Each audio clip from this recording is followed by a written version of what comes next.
Hello friends, welcome back. আবার ফিরে আসলাম নতুন এক ভিডিও। আজ কথা বলো সুপারস্টার শাকিব খানের প্যান ইন্ডিয়ান দরদ তুমি সেন্সার সার্টিফিকেট আনার জন্য সেন্সার বোর্ডে গিয়েছিল অর্ণব মামুন। সেখানে কি সে সেন্সার সার্টিফিকেট পেয়েছে কিনা তা জানতে হলে ভিডিও শেষ পর্যন্ত থাকতে হবে। ভিডিওটি শুরু করার আগে আপনারা যারা যারা এখনো চ্যানেলটি সাবস্ক্রাইব করেনি চ্যানেলটি সাবস্ক্রাইব করে রাখবেন, কারণ আপনার একটা সাবস্ক্রাইব আমাকে পরবর্তী ভিডিও বানানোর জন্য আগ্রহীত করে। চলুন ভিডিওটি শুরু করা যাক। অর্ণব মামুন আজকে তার ফেসবুক স্ট্যাটাসের মাধ্যমে কনফার্ম করে যে সে সেন্সার সার্টিফিকেট বোর্ডে গিয়েছিল, সে নাকি সেখানে ঘুরতে গিয়েছিল।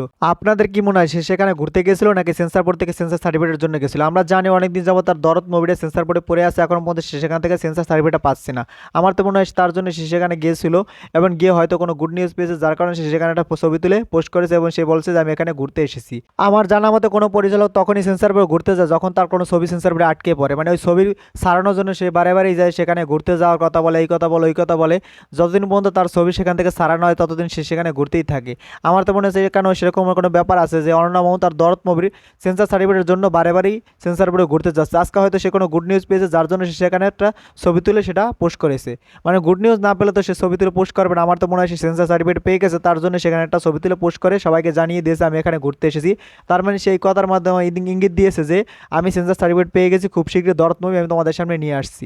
আপনারা কি আমার এই কথার সাথে একমত কিনা অবশ্যই কমেন্টে জানিয়ে যাবেন। আমার মনে হচ্ছে অর্ণব মামুন সেন্সার সার্টিফিকেট পেয়ে গেছে, না হলে সেই ছবিটা পোস্ট করতে না এবং জানাতো না যে সেখানে ঘুরতে গেছে। আমি চাই দরদ মুভির সেন্সার সার্টিফিকেটটা যাতে পেয়ে যায়, তারপর পেয়ে গেলে আমরা দরদ মুভিটা দেখতে পারবো। কারণ অনেক দিন যাবত ছবি মুক্তি পাচ্ছে না, এইভাবে করতে করতে কিন্তু অনেকদিন পিছিয়ে গেছে। এখন চাই যাতে ছবিটা যাতে মুক্তি পায়, সেন্সার সার্টিফিকেটটা যাতে Arnab Mamun uncut censor certificate পেয়ে যায়, তাহলে বিশ্বের সমস্ত দেশে একসাথে মুক্তি দেওয়া হবে। প্রথম বাংলাদেশে প্যান ইন্ডিয়ান মুভি হিসেবে দরদ বাংলা, হিন্দি, তামিল, তেলেগু, মালায়ালাম, কন্নড়া এই 6টি ভাষা পুরো বিশ্বে 33টি দেশে মুক্তির পরিকল্পনা আছে। অলরেডি কিন্তু 24টা দেশে সেন্সার করা হয়ে গেছে। এখন শুধু বাংলাদেশ সেন্সার বোর্ড থেকে আজকাল সার্টিফিকেট পেয়ে যায়, তাহলে আমরা আশা করি দুর্গাপূজায় আমরা দরদ মুভিটা দেখতে পারবো, আর না হলে হয়তো আরো পিছিয়ে যেতে পারে। অর্ণব মামুন ভাইয়ের উদ্দেশ্যে আমি একটা কথা বলবো যে দরদ মুভির বিভিন্ন সিনগুলো অলরেডি সোশ্যাল মিডিয়া ভাইরাল হয়ে যাচ্ছে, এগুলো বন্ধ করতে হবে। প্রথম যে দরদ মুভির পোস্টারটা লঞ্চ করেছে সেই পোস্টার বিহাইন্ড দ্য সিন চলে এসেছে, এগুলো রিলিজ দেওয়া দরকার, যাতে মুভি রিলিজ দেওয়ার কিছুদিন পর। কিন্তু তখনই মুভির বিহাইন্ড দ্য সিন চলে আসলো, আবার একটা গানের বিহাইন্ড দ্য সিন চলে আসলো, রোমান্টিক গানের। আবার এখন চলে আসলো এই মুভির আরেকটা বিহাইন্ড দ্য সিন, একটা স্ক্রিনশট চলে আসছে মুভির। এগুলো কিন্তু ঠিক না, এগুলো যদি আসে তাহলে কিন্তু মুভির হাইপটা দিন দিন কমে যাবে, কিন্তু হাইপটা আর বাড়বে না।